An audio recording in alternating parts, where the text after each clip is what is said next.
The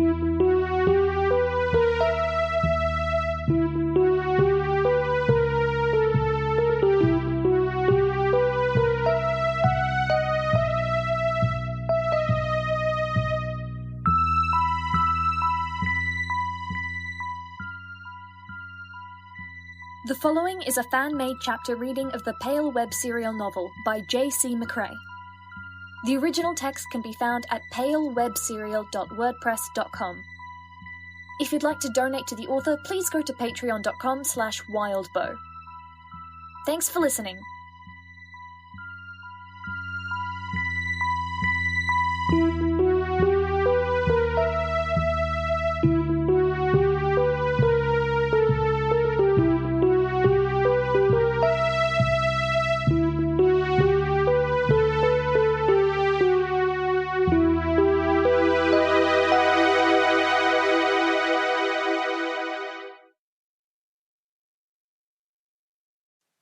Leaving a Mark, 4.9. Verona. Verona flipped through pages in the textbook, which wasn't really a textbook. It looked like the yearbooks her school had mass-produced for everyone in grade 8 and up, made cheaply with plastic spines that hooked into the holes. The pages kept catching on the plastic spines. "Stop turning pages so fast," Avery said. "I'm still reading." "I wonder if we can get another enchanting textbook," Lucy said, looking around. Mrs. Grobard looked like a doll, shoulder-length brown hair that turned inward at the shoulders, straight bangs, stark makeup, and conservative, starched clothes. Talia looked a lot like her mum, but was more relaxed in the hair department, with bleached strands framing her face and ordinary 11-year-old clothes. The doll was a weird middle ground, with crisper hair and old-fashioned girls' clothes. The trio were going from workstation to workstation, and it looked like Mrs. Grobard was using the class as an opportunity to test her daughter, who was asked to clarify what people were doing and to give advice, which her mother then corrected. They'd set up in the main building, moving some bookshelves and raising up some folding tables that were normally sunken into the floor so they had more space. All of the non-senior students were attending, and they gathered in groups with 4 to a table. A doll sat on their desk. Each of the 4 of them had picked different parts of it from the bin that Mrs. Grobard had brought. The end result was hilarious. A doll with fancy ringlets for her hair and a flower-ringed, wide-brimmed hat knit to that hair, a screaming baby's face, eyes scrunched up and face contorted, only 2 teeth, and modern clothing. The hair didn't really fit the head, so Zachariah was trying to use the elastic portion of a superhero mask to pin things in place. "Okay, done reading," Avery said. "Do you want to read, Zach?" Zach shook his head. He carefully let go of the head, backing away like he thought it might fall to pieces if he wasn't careful, hands extended and ready to catch it if it started to fall apart. "There's a lot there," Avery said. "We're doing a really basic doll, right?" "That's the idea," Verona said, flipping through pages to the reference. "Squares drawn out?" "Yes," Lucy said, using a finger to rub a bit of a bulge where the chalk had caught on a slat of wood, tidying it up. A square, within a diamond, within a square, out to the table's edge, which they'd lined with chalk for good measure. 8 objects from the reference chart, placed so each square has 1 and they spiral outward. Inner diamond, north point, bowl of water for life. "Okay," Zach said, pouring. "Next step out, square, northeast, branch for nature." Zach reached over to the tray, picked up the branch with a leaf on it, and then worked it through the frayed bottom end stuck into the slats between the boards on the table. "Is that good or bad? Does it reach over the boundary?" Verona asked, leaning forward. Lucy put a hand out to keep Verona's top from rubbing away a part of the chalk drawing, even though Verona was being mindful. "It's fine," Zach said. "It doesn't form a bridge or anything?" "Up as a direction has a lot of weird interactions with diagrams, but what they really care about is the point it meets the diagram," Zach said. "Trust me, it should work better if we have a symbolic tree." "Okie dokie. Next ring out, diamond east point. As we get further out, we get more freedom. Second point can be the branch or candle, but let's do the candle here." Lucy got the lighter from the tray, while Zack held the candle butt end towards her. Get the bottom part melty. Lucy did. He pointed the candle the other way and she lit the wick. She placed it melty side down, and the melt helping to keep it propped up. You seem to know what you're doing, Avery said. I've been doing this since I was a kid. I got awoken at 4. 4? Zachariah nodded. So jealous, Verona muttered. Zachariah was a weird guy. His head was buzzed to the point he was nearly bald, and he had a very square head. Verona struggled to find anything to really mark as notable about him appearance-wise beyond that. He was padded around the edges, heavy-cheeked, and a bit older than the three of them, but matched them in height. He wore cargo shorts and a t-shirt with a graphic of some woman from an animated show she hadn't heard of. But as nondescript as he was, his attention was mostly focused, and he seemed assured about all of this stuff. Being a practitioner since he was 4 made it make more sense.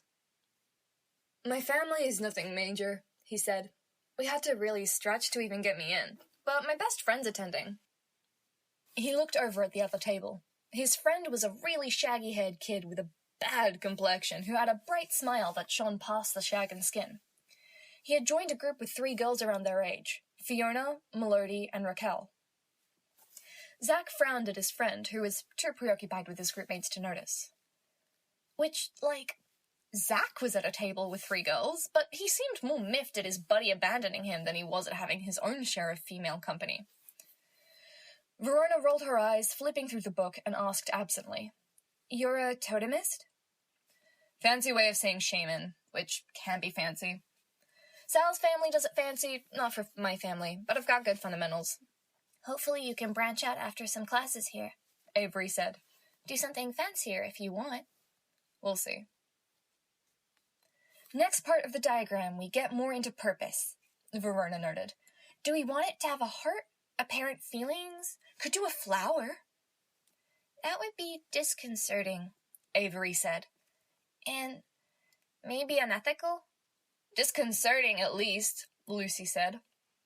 Alignment matters and stuff like this. I bet she's going to teach more on that later, Zack murmured.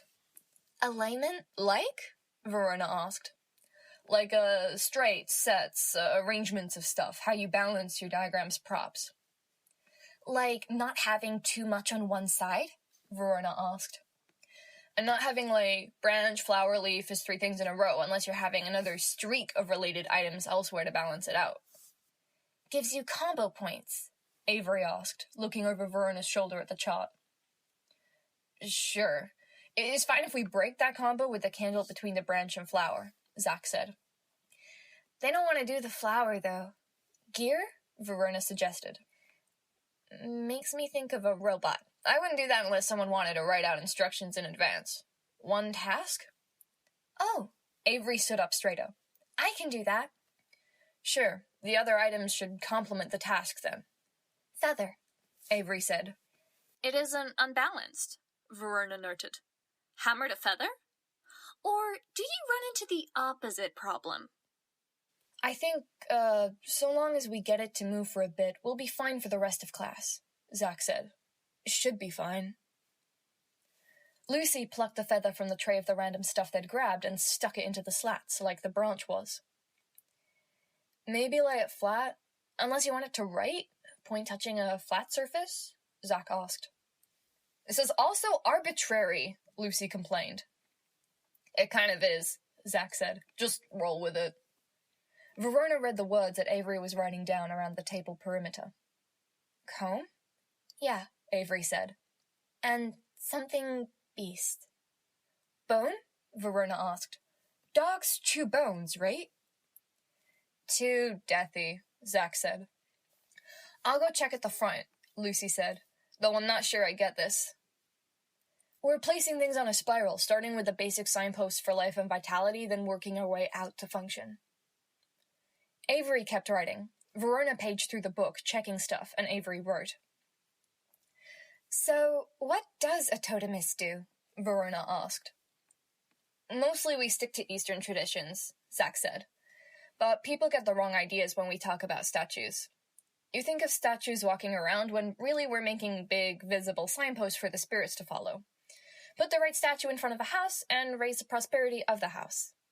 Lucy returned, holding a horse statue. After some hemming and hawing, they decided it didn't matter much and placed it in the diagram. A spool of thread, an earring, and a spoon joined the arrangement of items. "What about the hot girl?" Verona asked. "The what way?" Lucy asked. "You're asking this out of the blue?" "Yeah, what?" Avery asked. Zachariah laughed, awkward. "In the student guide, you were down as hot girl totems, right, Zach?" Verona asked. "I didn't realize that would get put out there for everyone to see. They do that a lot. Salvador says it so we know who to talk to when we're networking. I did it for fun. I figured if I had to spend hours carving something, it'd be a babe, right? Way better than an old dude or monk reading a book." "I walk away for a moment and I'm already totally lost," Lucy said. "His family makes statues, guides for spirits," Verona clarified. "I made one, mostly for fun, and it sold. Other people expressed interest, so that was what I did for most of last year. I'm not sure if they have as much oomph as a tutelary spirit of Cremainu, but Salvador said I should put it down when filling out the form." Lucy said. "Salvador thinks I should go all in on it." Avery had finished writing and adjusted her coat on the bench before sitting. She positioned her elbow carefully on the table so she wouldn't smudge the chalk. She looked thoughtful. "Where's your head at?" Lucy asked Avery. "Thinking about home. The stuff we talked about at lunch." "Yeah," Lucy said. She checked her phone. No response. "Figured you'd tell us if there was." "Would you buy a statue?" Verona asked Avery. Then, before Avery could answer, a way she didn't want to out Avery, asked Zach, "Can you do hot boy statues too? Are you, equal opportunity?" "I'm taking a break from making statues. I made some to sell to help cover tuition, so think I'm gonna wait 6 months before making more." "What do they do?" Verona asked. "And you're dodging the question." "You're asking about buying them before you know what they do," Lucy said. "Bachelor practitioners buy them, and it's not because I'm that great an artist," Zach said.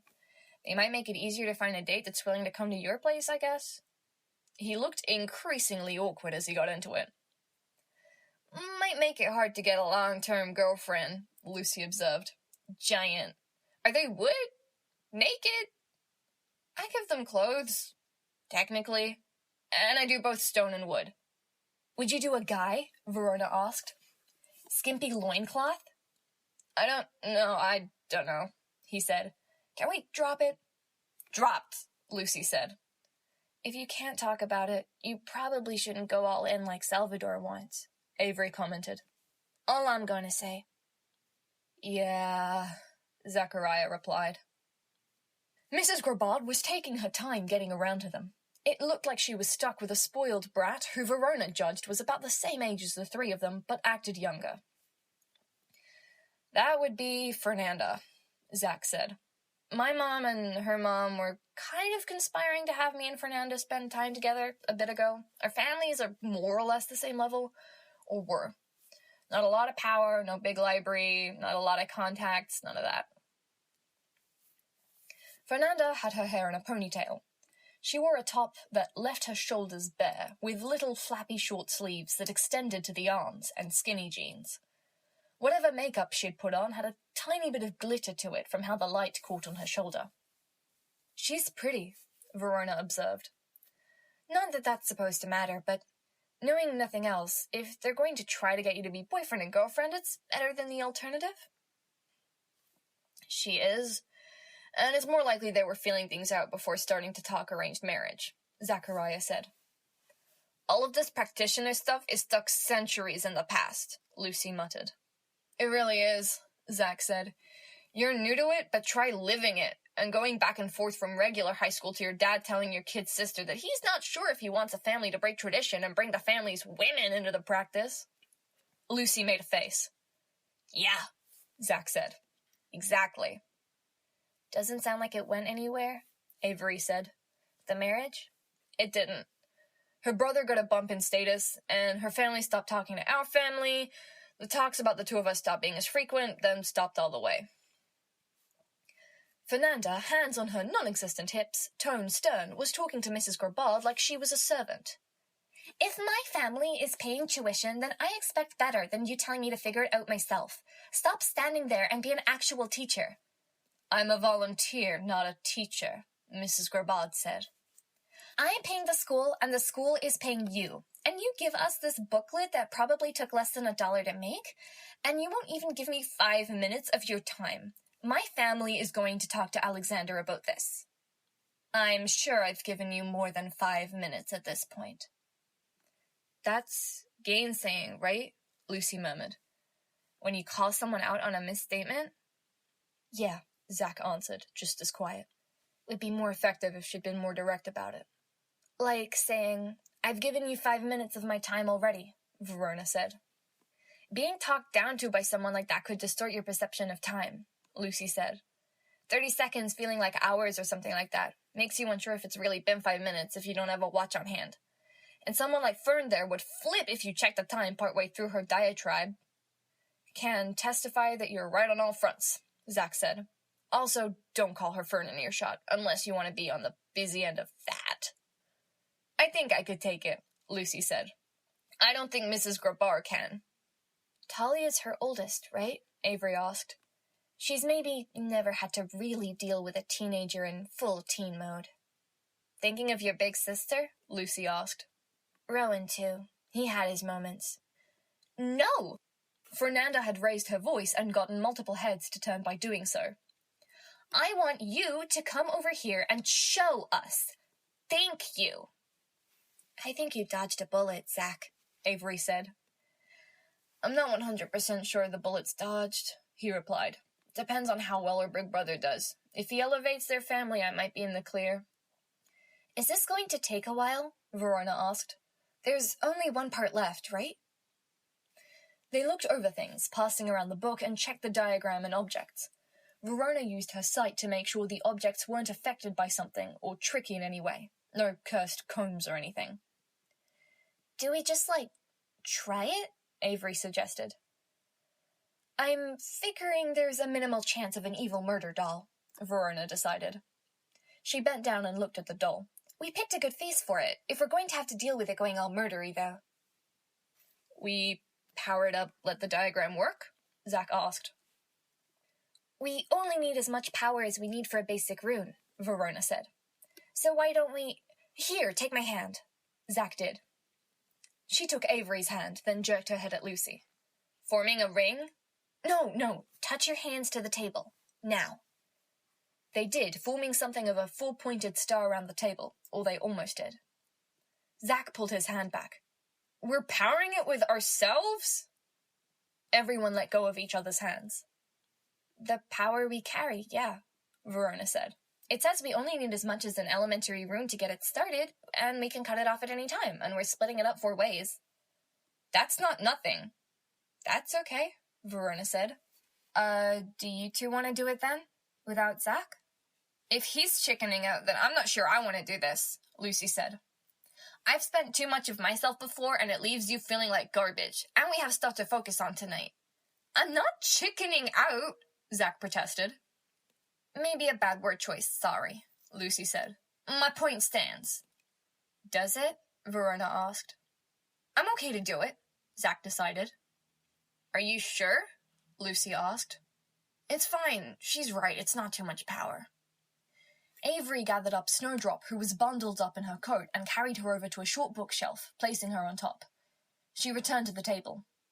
How would we do this if we waited for Mrs. Grabard?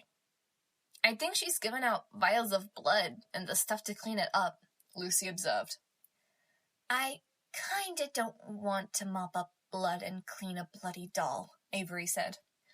The doll shouldn't get too bloody. We just put it on the diagram so we could draw a circle, Verona pointed out. A square, technically. You don't want to cross the lines. It's not a lot of blood, Zach said. Are we going to... We can, Verona said, looking at her friends. Yeah? Zach put out a hand, touching Verona's, then flinched away. Sorry. She rolled her eyes a bit, took his hand, then took Avery's. Lucy took the hands of Avery and Zach, all of them forming a ring around the table. On 3, Touch the edge of the diagram and say, awake, Verona said. 1, 2, 3. She brought the hands she was holding to the table. Lucy did the same.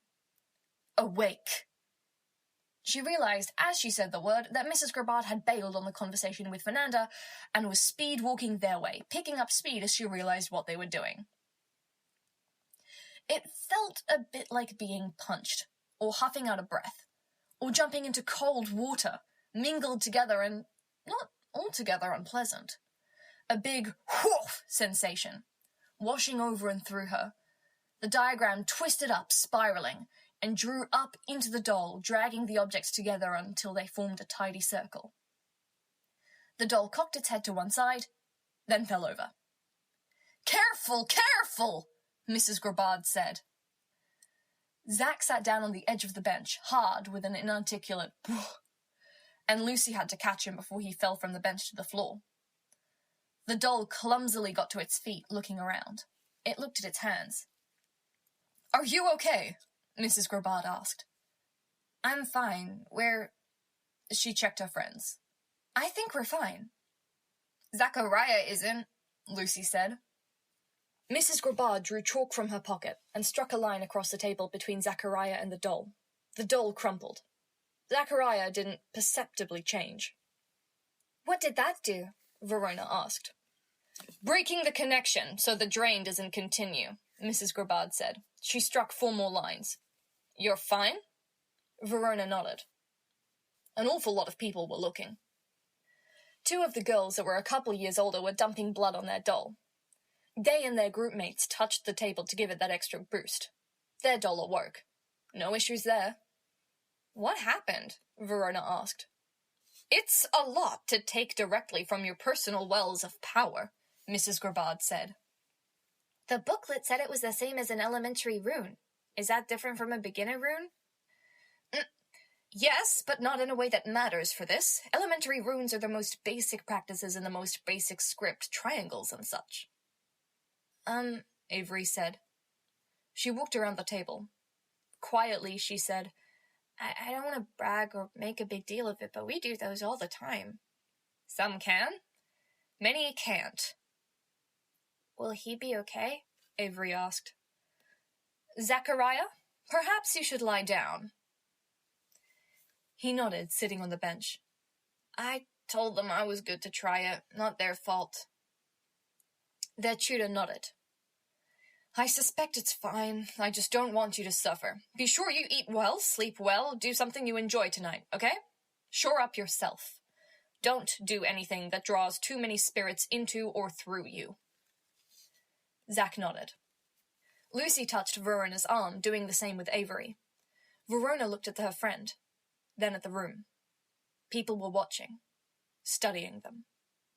Avery leaned in until she was barely audible as she asked, "Want to be discreet?" "I was thinking we should do the doll thing, just the 3 of us," Lucy said. That was different. Verona grinned. She looked at Avery, who drew her eyebrows together. But, in silent agreement, they returned to the table. Between them, they drew up the diagram, arranged the objects, and wrote up the instructional text.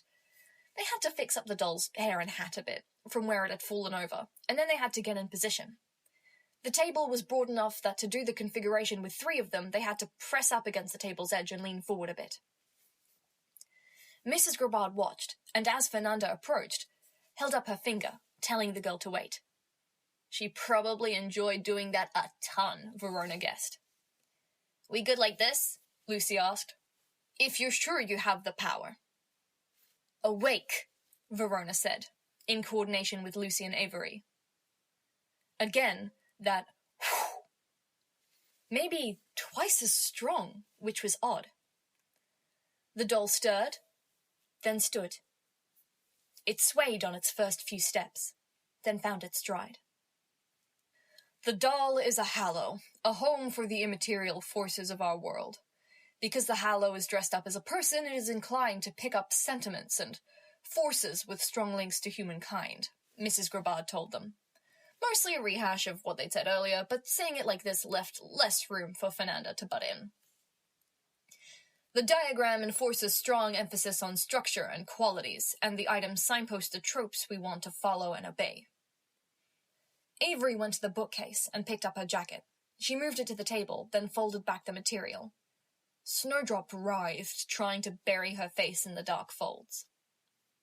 The doll stumped her way across the table, walking about as well as someone with unbending ankles could, climbed over the hump of windbreaker material, and began to stroke Snowdrop.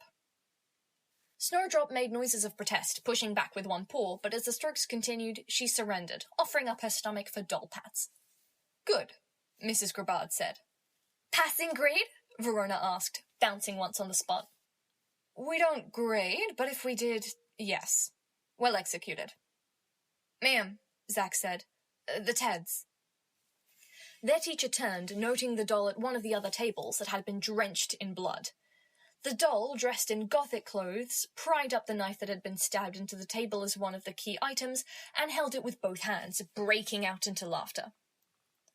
Mrs. Grabard snapped her fingers. Several of the spare dolls that had been placed around the room, some the size of babies, others of a similar scale to her daughter, all converged on the little gothic doll. The doll began stabbing them. Students backed away. "I've got..." Zachariah started, but his voice wasn't strong. He held what looked like a keychain with things that weren't keys on it. Each of the things was a figurine, about 3 inches long, carved stone. He rested his wrist on the back of the bench, figurines dangling. "I see. Bookish old man? Tutelary statue. And lion dog? Komainu. And gargoyle? Grotesque, it's a gargoyle only if it has a spout. And naked lady totem." He wrapped his fist around the charms, hiding them, and brought them to rest on his chest, as he lay on the bench. "It's not me," he said. "I did it for a joke, and to stay sane while carving my... I don't know, I've done easily 100 carvings over the years. Then my dad said I should ride the wave of success, whatever form it took." "If it's funny, why not go with it?" Verona asked. "The joke got old for me a while ago," he said, arm draped over his eyes. "It's not me. I'm not that guy. Salvador is that guy." Lucy turned to look over at Salvador, who was kissing the doll his group had put together. She walked over to the other group, leaving Verona with Avery, Zachariah, and the doll that was petting Snowdrop. Lucy, arms folded, began to talk to Salvador. The Ted's teenage sisters were cheering on their doll, who was losing its fight against the teacher's dolls. The cheers seemed to be encouraging it. America Ted had the sides of her head shaved, wore a sleeveless white tee and baggy black jeans, and a fair bit of eye makeup. All considered, for a self-declared goblin witch princess, her outfit seemed pretty normal. Verona could only imagine what her outfit would be like if she gave the combination of Toad Swallow, Blunt Munch, Cherry Pop, and Gashwad any say over what she wore, or if she wore stuff to appeal to them. She'd probably come out of it looking like an extra in a post-apocalyptic film. Liberty, America's younger sister, was similar, but wore a tank top with an old bloodstain on it, and when she smiled and cheered for the doll, it was apparent she'd filed her teeth down. The braces that had been on those teeth were mangled. Goblin Raider Princess. Verona knew from Kennet goblins that a practitioner of goblin arts was a goblin king or goblin queen. To be a goblin princess meant they were probably beginners on that road. One more focused on the practice, the other on fighting in a goblin way. Maybe? Nah, all of that was pretty normal. It was the look in their eyes and the sheer fervor with which they got into the craziness of the dolls and how things got out of control that put Verona off. Creepy stuff? Cool.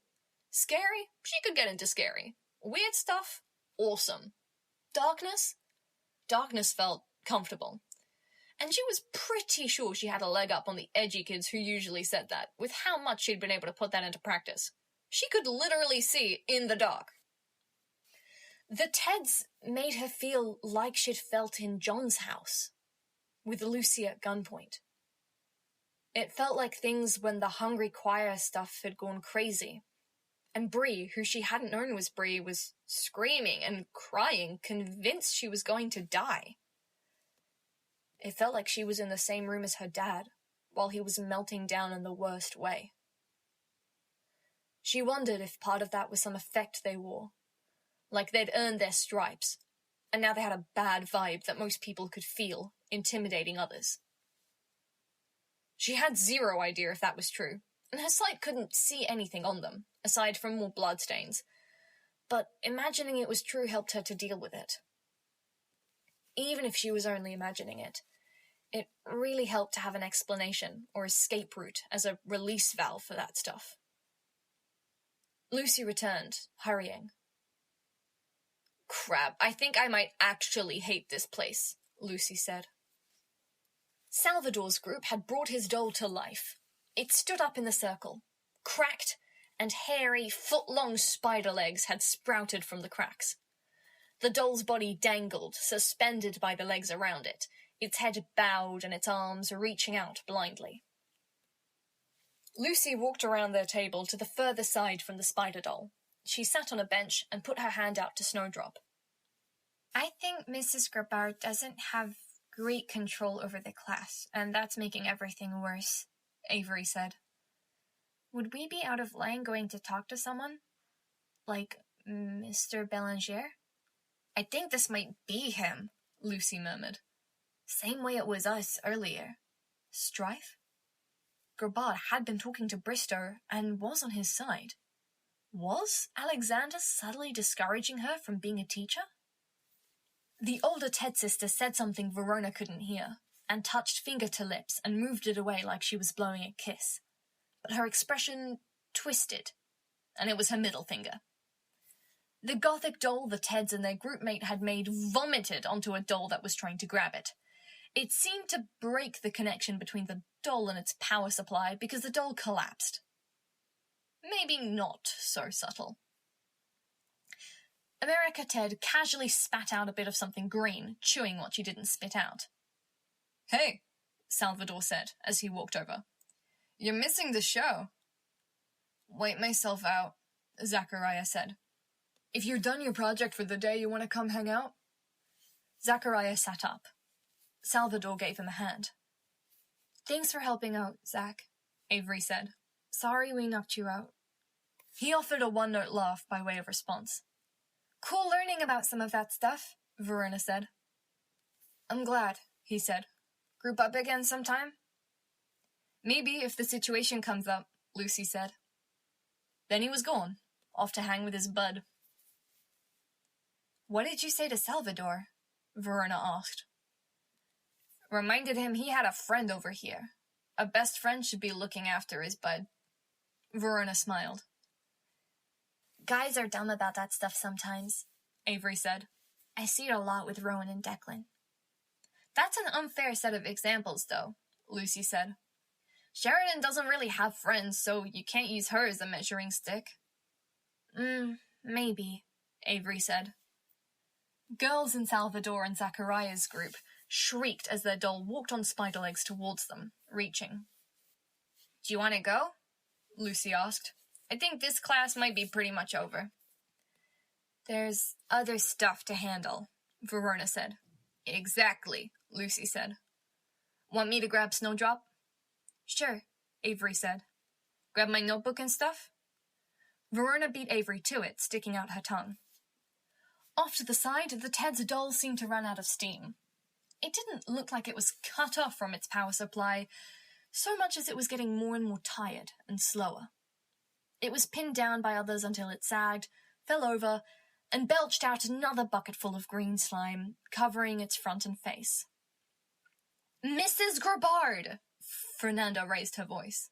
"I've been really patient." They left the classroom behind, heading over to their room. "Seems like Alexander is setting the stage a bit," Lucy said once they were far enough away. "Stir up a ton of chaos with subtle omens and then biasing it against his enemies. I'd be willing to believe this is him. And then someone else is messing with us in the same way." "There are 4 other Belangers," Verona recounted. "Alexander's right-hand man and oldest apprentice, another person with a family name, the one who saw the writing on the wall and nearly got recruited by the landlord the first time around, and the dick who was giving Zed a hard time." "It's so messy out there." The things with Lucy's class, then this doll-making class getting so chaotic, Avery said. They reached their room, entered, closed the door, and settled. Verona went to her bag, pulled out her phone, then checked the image she'd captured of her stuff. The wrinkles, arrangement, and everything else were all untouched. Carefully, she moved her shirt aside. There was a notebook lying flat, glamour arranged atop it, with a rune carved into it. One of the big issues of attending the school here was that they had to ration out their glamour. But this had been essential. She traced her finger along the rune, working backward, and undrew it. Then she carefully lifted the book out. Avery already had a resealable plastic bag held out. Verona checked the coloration and everything matched, then tilted the glamour back in. A little nettle wisp charm, to protect their stuff.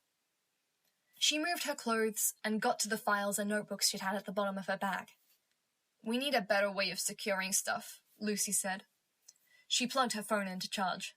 Matthew replied. "And?" Verona asked. "And he says thanks for the info. They had a little trouble opening the pictures, but they figured it out. They intend to take it from here and already have John intercepting. The goblins took him through a tunnel a while ago, and they're going to try to slow or distract those guys, Miss-style, before they get anywhere near Kennett. We shouldn't need to go."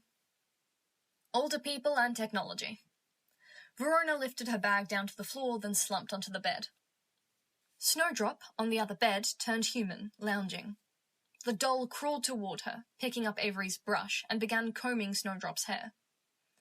Verona was kind of tickled that she was still active when the Ted's doll had used blood and burnt out fast. It had been more active, but they did have something going for them. "I wonder if we could get some sort of token of Kennett," Verona said. "What are you on about?" Lucy asked. "Like, if we had a coin, or medallion, or key, or something that was very Kennett. We could draw on the Kennett power source instead of drawing on ourselves and Kennett." "I think that line of thought might not make them very happy," Lucy said. "We're paying a little something, even though it's minor, and that keeps us from abusing it. If we take away that limitation..." "If we take off that limiter, they have to worry about us doing something big and dumb and draining them all a bunch," Avery said. "What if we kept it to things that were explicitly for Kennett's sake?" Verona asked. "I don't think that's as cut and dry as you're imagining," Lucy told her. "Have you decided about your dad?" Verona sighed. "I'm not going to nag," Lucy said. "I don't know what I'd do in your shoes. But if we do decide to do something, I could see 1, 2, or 3 of us all going back home. Just to make sure this thing with the landlord's crew is okay." "Maybe I'll call my mom and check," Verona said. He said he called her. "Okay." "I don't want to break up our connection diagrams, because they're way harder to set up while we're a long way from home," Verona said. "The Warrens won't work as an option if you want to go a long way," Snowdrop said, as the doll with the crying baby face brushed her hair. "The other realms are way bigger than Earth, but a lot of places on Earth have ways to get to places in those realms." "There are entryways and areas key to the Warrens on Earth," Avery interpreted.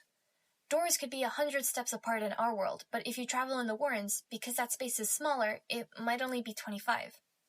Go in a door in the Warrens, walk 25 steps, emerge from the other door, and you've covered a lot of extra ground."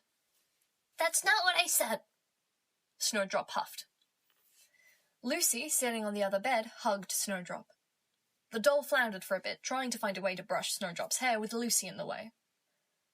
"Problem is, we'd have to travel through goblin warrens to do that.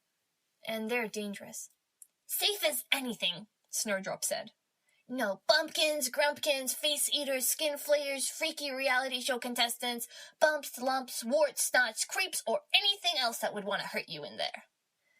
"Have you been?" Avery said. "Did your friends drag you any deeper than the shallow tunnels? Tell me the truth." "I have. For a long time," Snowdrop said. "I'm brave." "Good," Avery said. "Visiting gets tricky," Verona said. "If I call my mom now, I test the connection-breaking thing. It might lead to questions. And if it breaks, we can't exactly draw up a new diagram and place it under our beds in a few minutes." The fact your thing burned out so fast might be because of the strife things bugging us, so I'd bet whatever we've got back home is gonna need replacing anyway, Lucy said. Or maybe they're up to something else, and they're building up strength for one big move, Avery guessed. Or they were only there for a while. Or we're being paranoid and there wasn't anything. I hope it's not the last one, Lucy said. I made a lot of statements about it, except we weren't punished, and our thing with this doll worked okay, so maybe that's proof we were telling the truth? It doesn't work that way, Verona told her. Sometimes the karmic spirits hold off. Edith told me that once. If you mess up, they wait a day or two, or whatever, for a dramatic moment and then trip you up, or worse. Darn. I think I do want to call my mom, Verona said. But we'll have to be careful. I'm thinking of a diagram, connection stuff, but elaborate. And I want to draw it big, so I can do it right. On the floor here? Avery asked. Verona sat up, looking. There wasn't much space between the beds and with everything else. She shook her head. Outside? Lucy asked. Messy, but maybe, Verona answered. Avery, sitting backwards on one of the chairs by the desk, tilted the chair back, leaning closer. Let's go see what our options are. It's something to do, and there's a bit of time before dinner. It took them a minute to get sorted. Verona gathered her stuff, including the files. It was tricky, having everything they needed at the risk that those things could become problems. She'd brought everything she brought to the party, with the expectation that, if anything came up, like fairy or goblins, she could handle them and let Avery and Lucy enjoy their nights. But then everything she'd brought up ended up being the problem. This was the same. Did they bring the files? Other equipment? Notes? When going from class to class, it didn't make sense. Most kids didn't even bring backpacks. They kept a single notebook, some even keeping their notebooks on the bookshelves in the main classroom, instead of in their rooms. If the strife thing was why Lucy had run into trouble with Ray, why Verona's dad was calling, and why Snowdrop had had issues with the brownies, then they had enemies. People who could potentially come after them, or send things after them.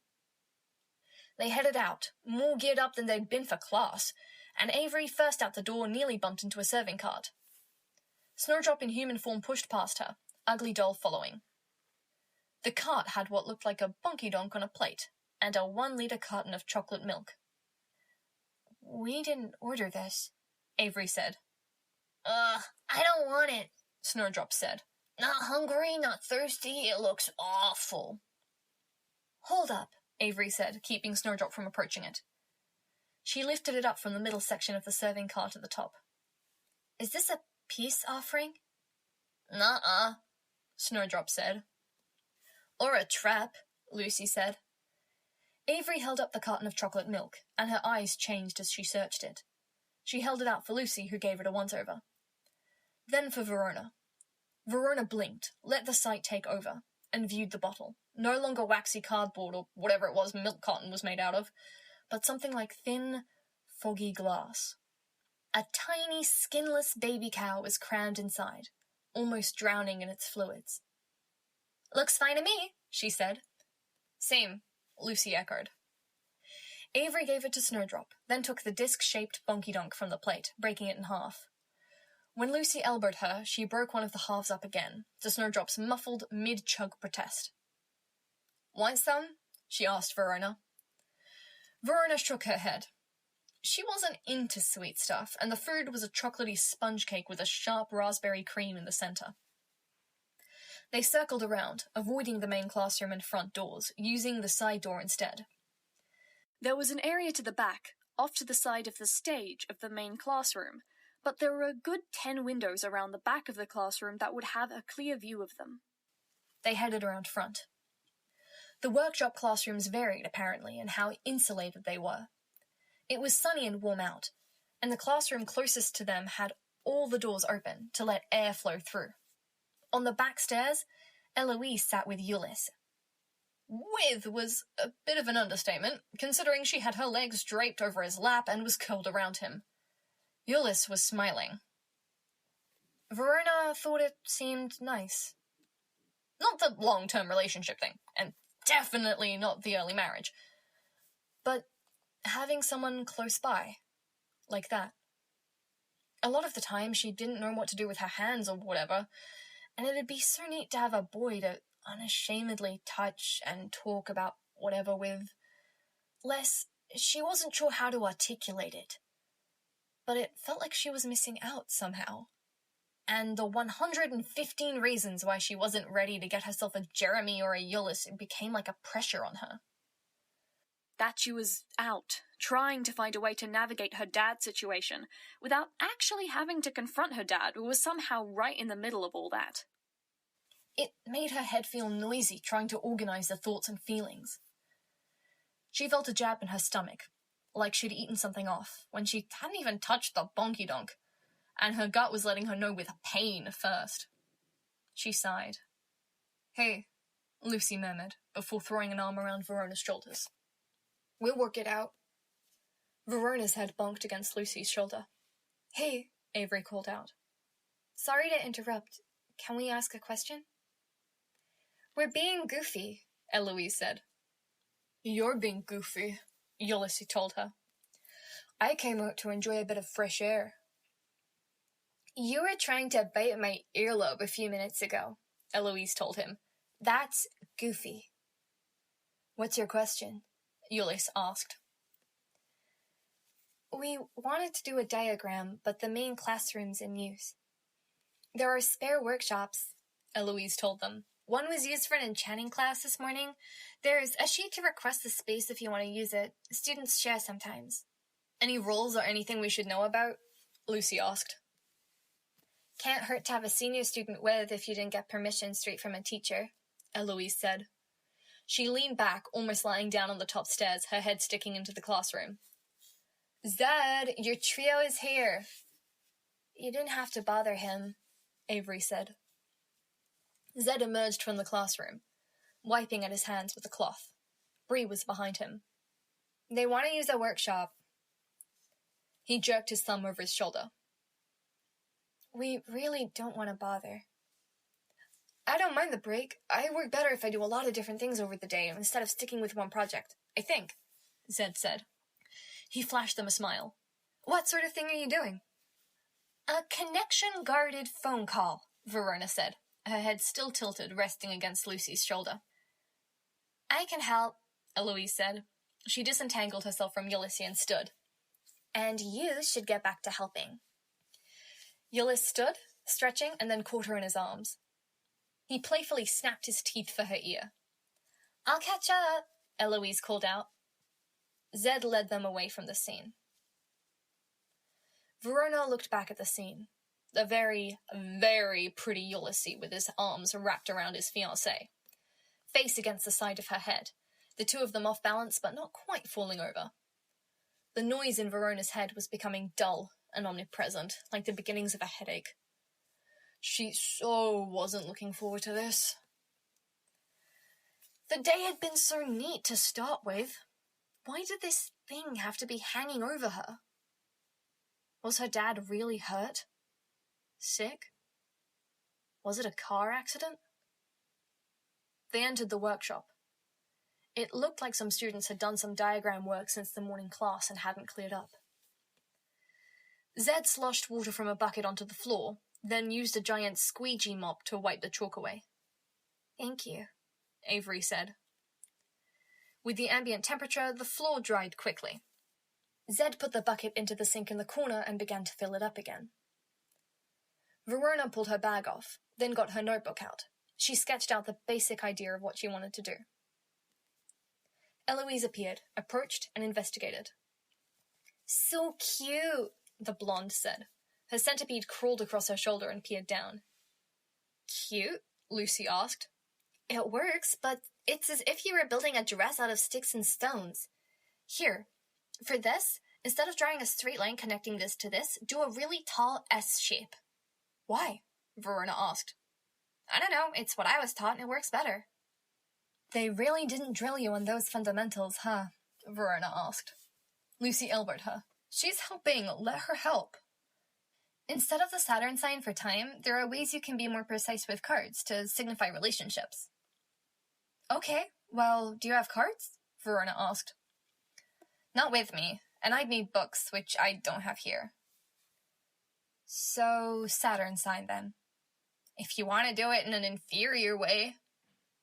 We'll do what we have with what we know and have, Lucy said.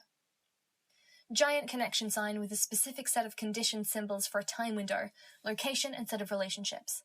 Then a lot of reinforcement. She placed it within a square with a lot of support struts within, and made it so only the carefully labelled branches extended out from the square before curling out into a goblet or Y shape. Like satellite dishes, she imagined. It's blunt, Eloise said, looking down at it all. Will it work? I don't want to break up work we did in other places. It'll work, but it's blunt. So long as it works, Verona said. She felt miserable, which sucked and felt wrong when she was doing cool magic stuff. If push comes to shove, I can pay a visit, Avery said. She was sitting on a table, the doll beside her, holding her and stroking Snowdrop. Walk a path, maybe, to get there sooner. A little dangerous, that, Lucy said. Warrens are bad, too, Avery retorted. Speaking of paths, Zed told her, those finders I put you in touch with, they said hi. They have the stuff they promised you. Cool, Avery said. Verona checked everything over, then pulled out her phone. Speakerphone, Eloise told her. Huh? I won't tell anyone what I hear or act on what I hear unless it directly affects me, my family, or my friends, Eloise said. But if you're receiving a call and it comes through from one person to you, it's like a spear. Pointed. If it's to multiple people, it won't stab through this nice diagram you made and disrupt things. Verona switched to speaker. She dialed. The phone rang. Her phone felt like it weighed 10 pounds as she held it out. She wasn't sure if it was her or the diagram influencing flows and stuff, pushing it down. She pretended it was the latter. Hello? Her mum's voice came through. Hi, Mum. Verona, hi. You called at a tricky time. Things always get really busy right before everyone leaves for home, but it is fine. Did you get in touch with your dad? Not yet. I wanted to ask, do you know what's up? No, can't you get a hold of him? I called you first. What did he say? He said he was in the hospital overnight and he was probably going back in soon. He was really desperate to get in touch with you. He didn't say why? He didn't really communicate that, no. The call was in the middle of the night and I wasn't thinking straight. I told him that your summer camp might not have phone service and that might be why you weren't replying. It was tricky making the call with everything else going on. He's going back? You should call him. He's the one who knows. I'm sure he'd just like to hear from you, whatever's going on. Okay, Verona said, looking down at the diagram. Everything intact. I really hope he's all right. I've been thinking a lot about our conversation in the car earlier this week, you know. Verona was silent. I want you to know I don't have any animosity toward your father. I feel badly about the way things went and that I couldn't be who he needed me to be. We simply weren't compatible in the end.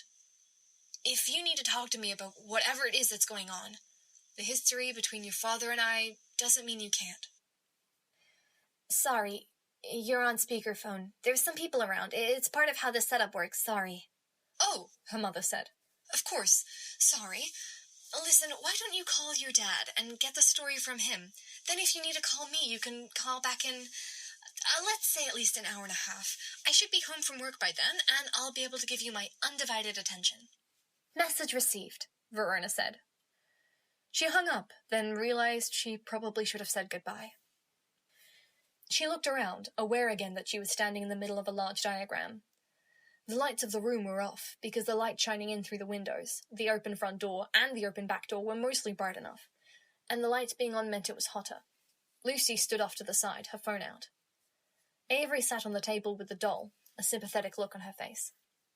Zed was at the front door, Eloise just outside, standing on the stairs. Verona used a wet cloth to wipe up sections of chalk, adjusted the target, adjusted the time window, in case it was a long call, and verified everything was intact. It hadn't worn down or weakened anywhere. Good sign. Calling your dad? Lucy asked. Verona nodded. Give us some privacy? Lucy asked Zed and Eloise. I should observe because you're new students and they don't want you blowing up the building, but I'm pretty sure this one is safe, Zed said. Call me back before any adjustments? Okay, Lucy said. Zed and Eloise left, or seemed to leave. Verona wasn't eager to carefully tiptoe across the diagram, trying not to smudge lines on the slate tile floor so she couldn't find a spot where she could see and check. She dialed. 1.5 rings at the home phone. She heard the hitch as it switched over. The following 3 rings sounded different. It was so obnoxious because the way the landline was set up, answering the phone meant she had to sprint to get to the phone in time, otherwise it transferred over to her dad's cell phone. Her heart sank, weirdly, as she heard her dad pick up. Verona, I've been trying to get a hold of you. I don't know why I pay for your cell phone when I can't get in touch with you in a time of need. Are you okay? She asked. No, he told her. No, I am pretty far from okay, Verona. I'm hurting, I'm tired, and I haven't been able to take the steps necessary to deal with either of those things because I'm sitting here waiting for your call. I can't sleep because what if I sleep through your message, and I can't take meds because I need to be coherent enough to decide what's going on. I really hope you've been having a fantastic fucking time at your summer thing. Too busy to answer my calls until 18 hours later. What happened? She asked. I nearly passed out from the pain is what happened. I got a ride to the emergency room from a coworker I am not a fan of, and I had to wait 10 hours getting told it shouldn't be much longer, except people kept coming in needing to use the machine before me, and all the while I'm trying to call you. What was it? It's not fun wondering, is it? Imagine how I felt for those 10 hours, with nobody, not a single soul to turn to, not even my own daughter. Especially my own daughter, who is ignoring my calls when I really need the support. It was a partial obstruction of the small bowel. You're constipated? No, Verona, no. It obstructed and my intestine twisted. They put a tube down my nose and they had to give me fluids by IV because I've been throwing up from the pain and everything else. There's a very real possibility I'll have to go into surgery. They're saying it's 50-50, but every hour that passes, the odds of surgery rise, and it's been a bit. If I do end up needing surgery, I won't be able to handle things on my own. I'm going to need you to put down whatever you're doing and come home, just in case. I literally have nobody else who can help handle these things. Lucy crossed the room, stepping carefully across the diagram. Get a bus or a taxi if you have to. I'll pay for it later somehow. Come home. I have an appointment at the hospital later, and they're going to evaluate my situation and decide if the surgery is needed, which it probably is. I'm going to have to miss work. I have no idea how I'm going to stay on top of everything there. I need help, Verona. For once, I need you to be serious about helping me. Lucy crouched, indicating one portion of the diagram. Verona nodded. Lucy smudged out one lower section of a 6 to turn it into a 5, and did the same with the left side of an 8 to turn it into a 3. With a line, she turned the 6 into an 8. And keep your phone on and stay available. I'm getting another call. It may be the hospital checking in on me, not even letting me nap. Keep your phone on. I need you there anytime. No excuses. Bye. Good luck. Love you, Verona. Keep your phone on. Reply sooner. Love you, Dad. She hung up. Her head and stomach hurt. She wasn't sure what to do. This sucked. Thanks for the timing adjustment, Verona said. It seemed like you basically had all the information, Lucy said. He wanted to be mad at you, more or less. Verona nodded. It's up to you what you want to do, Lucy said. I don't want to go, Verona said. She looked up. I really don't. But I think I have to. Okay, Lucy said. I wasn't sure how to bring it up, if it should be before or after, but I figured I didn't want to seem like I was biasing your decision. I wouldn't think you were, I don't think. Matthew called, I thought you should decide how you dealt with your dad before we decided how we wanted to respond to that. Verona winced. They can't handle it after all? Avery asked. This band of aware? Lucy shook her head. Seems not. Others can't really interact with them, and Kenneth doesn't have many non-others to rely on. Feels like the strife thing again, Avery said. How do we get there? Verona asked. Bus? I don't think the buses come out here, Lucy said. Path? Avery suggested. Warren. Ruin? Maybe Jessica? We'll find a way, Lucy said. Okay, Verona said. Headache and stomachache aside, she felt kind of numb, and not sure how to react. Numb was usually good. It didn't feel good now. Do you want to call my mom before we clean this setup up? Lucy asked. Get the info on whatever's going on with your dad? No. We're going anyway, right?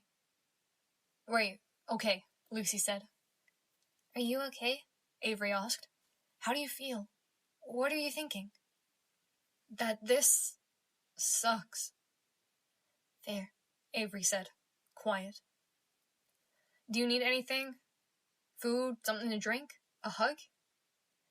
Tell me we'll get back in time for this really important binding class we need that Nicolette said to try to schedule for tomorrow morning.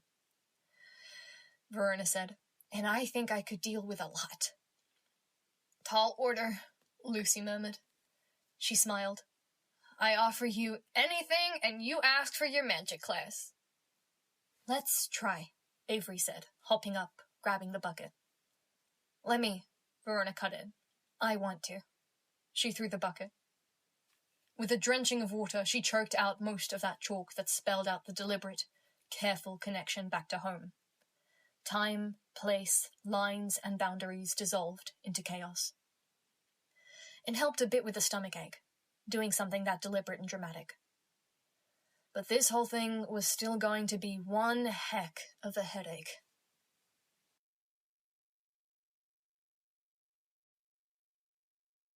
This has been a fan-made chapter reading of the web serial Pale by J.C. McCrae, read by me, Maia Harlap.